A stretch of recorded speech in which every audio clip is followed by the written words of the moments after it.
Salut tout le monde et bienvenue dans cette vidéo dédiée aux compléments alimentaires. Alors aujourd'hui j'ai décidé de faire cette vidéo parce que je vois beaucoup de choses, on me pose pas mal de questions et je vais essayer de résumer de la manière la plus simple possible les compléments alimentaires qui pour moi sont intéressants. Avant de rentrer dans le domaine, on va éviter toute polémique autour des compléments alimentaires ils sont vraiment présents partout. Vous en avez certes pour le sport, puisqu'on va aborder ça aujourd'hui, mais vous en avez des compléments alimentaires pour les ongles, pour les cheveux, pour la peau, etc. Donc voilà, on essaye de ne pas partir trop loin, on essaye d'éviter les, les avis désagréables. Pensez juste à une chose.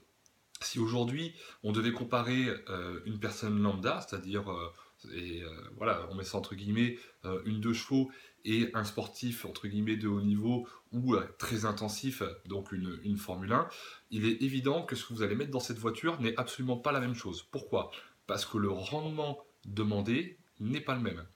C'est-à-dire que dans votre Formule 1, si vous voulez effectuer un chrono, donc c'est-à-dire dans le cadre du sportif, si vous voulez effectuer une performance ou obtenir plus de résultats, c'est-à-dire aller plus loin que la norme, et encore, voilà, on ne cherche pas à définir exactement ce qu'est la norme, mais on cherche à aller plus loin, il est évident que la qualité de l'huile que vous allez mettre dans votre Formule 1, la qualité de l'essence que vous allez mettre dans votre Formule 1, ne sera absolument pas la même. Ok. Et parce que déjà, naturellement, les pièces de votre Formule 1, les pièces de cette voiture ne sont pas les mêmes. C'est-à-dire que les muscles du corps de l'athlète sont forcément plus importants, plus entraînés, plus sollicités, etc., etc. Donc, comprenez bien une chose, c'est que les compléments alimentaires, déjà, à la base, c'est fait pour des personnes qui veulent aller plus loin, c'est-à-dire dont le rendement est supérieur à la norme. Ok. Donc ça, c'était important de le replacer. Maintenant, il en existe des tonnes et des tonnes. Si vous regardez les sites, si vous regardez les différents shops qui existent, il y en a même trop. Euh, donc c'est pour ça que moi j'ai fait une sélection. Je ne vais pas m'éparpiller. Vous pourrez me dire ah oui mais celui-là, oui mais celui-là. Je dis pas qu'ils sont pas bien. Je dis juste qu'au bout d'un moment déjà, à notre niveau, à nous, il y a largement de quoi faire. J'en ai choisi 5. 5 voilà, qui me semblent intéressants, qui permettent de ne pas partir dans tous les sens, et on va très vite travailler là-dessus. Alors, les premiers que j'ai choisis, ce sont les BCAA. Alors, certains auraient pu penser que j'allais parler de la protéine, mais non. Je vais parler d'abord des BCAA. Donc, les BCAA, qui sont en fait des acides aminés, donc pour faire simple, lorsque vous consommez de la protéine, vous avez une réaction enzymatique qui les dégrade, qui les découpe en BCA, en acide aminé. Et bien là, en fin de compte, ils sont déjà tout prédécoupés, prêts à être assimilés. Donc ça, c'est vraiment intéressant. C'est intéressant pour les personnes qui pratiquent la musculation, mais c'est également intéressant pour les personnes qui pratiquent le running ou les sports d'endurance. Pourquoi? Parce que ce sont, je vais essayer de faire le plus simple possible, ces molécules-là qui permettent la restructuration du muscle, donc de gagner du temps et d'éviter le catabolisme musculaire. Donc vous voyez, il y a deux écoles par rapport à la prise. Ceux qui consomment pendant l'effort et ceux qui consomment après l'effort. On dit qu'environ une dose, c'est à peu près 10 grammes pour la plupart des, des marques sur la journée. Donc 10 grammes de BCA sur la journée. Personnellement, quand je les utilise en musculation, moi j'aime bien les utiliser pendant, pendant l'effort. Et quand je vais courir, je les utilise plutôt après. Alors c'est vrai qu'il y a des boissons qui les fournissent dedans, donc ils sont mini dosés et voilà, c'est assez léger, voilà. Mais sinon, je m'amuse pas à les prendre pendant l'effort ou alors sur des grandes randos. Mais quand j'ai du rendement, que je tape très haut dans les tours, que je suis à 170, 180 pulses, voilà, au goût des fois c'est pas super agréable.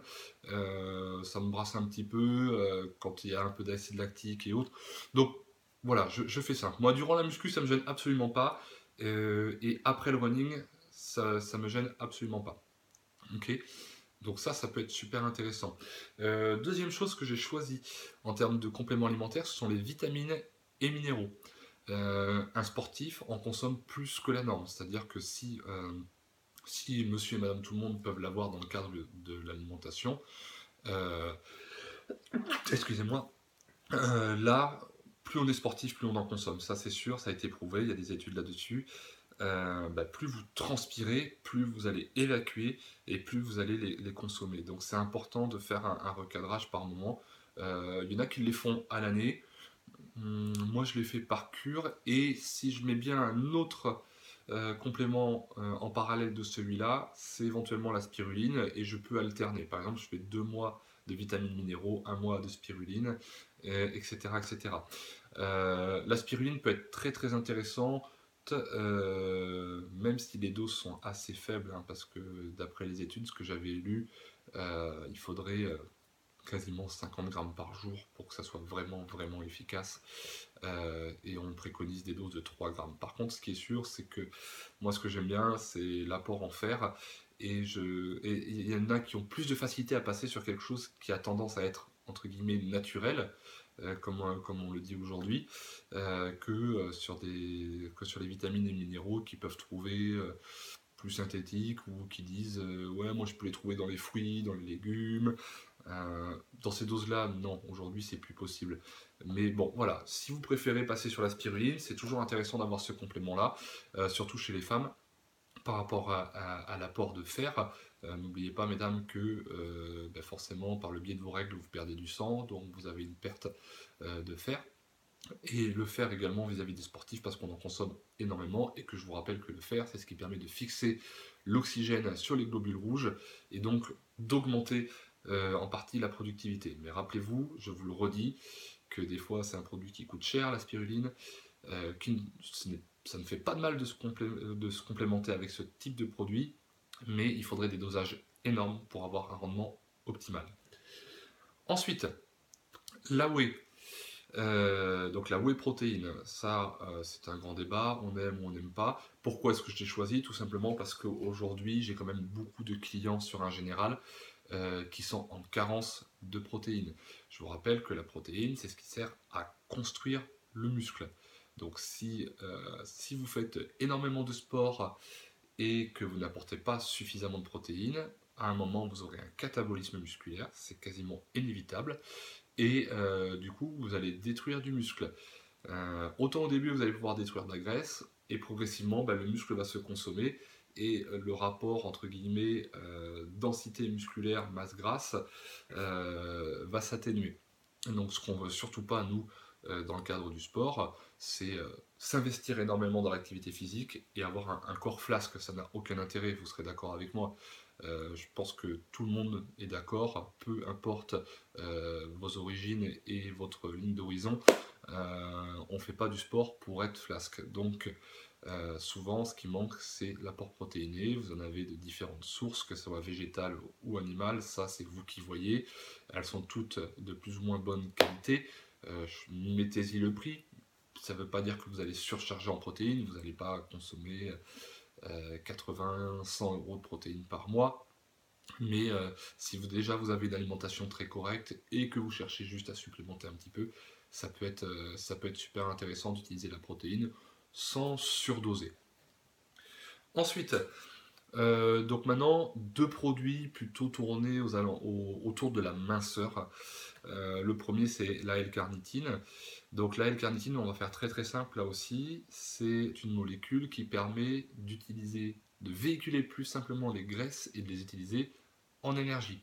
Donc ça, c'est vraiment quelque chose que moi j'utilise avec mes clients pour leur donner un coup de pouce lorsque ça commence à bloquer, ou alors que le poids ne bouge plus forcément, mais qu'on souhaite vraiment travailler sur la silhouette, et là ça devient intéressant. Mais je vous rappelle que naturellement, tous ces compléments alimentaires sont, comme je l'ai dit, des compléments à une alimentation. Si euh, votre alimentation n'est pas calée, euh, ils n'auront que très peu d'intérêt, et de toute manière vous allez gaspiller de l'argent, hein. Ça, il faut faire très simple. Donc la L-carnitine, intéressante lorsque vous êtes dans une continuité de processus de perte de poids ou de minceur, c'est-à-dire que vous avez calé votre alimentation, vous allez peut-être utiliser les BCAA pour éviter de fondre musculairement, les vitamines et minéraux parce que vous commencez à faire beaucoup plus de sport, donc vous allez avoir une dégradation plus importante.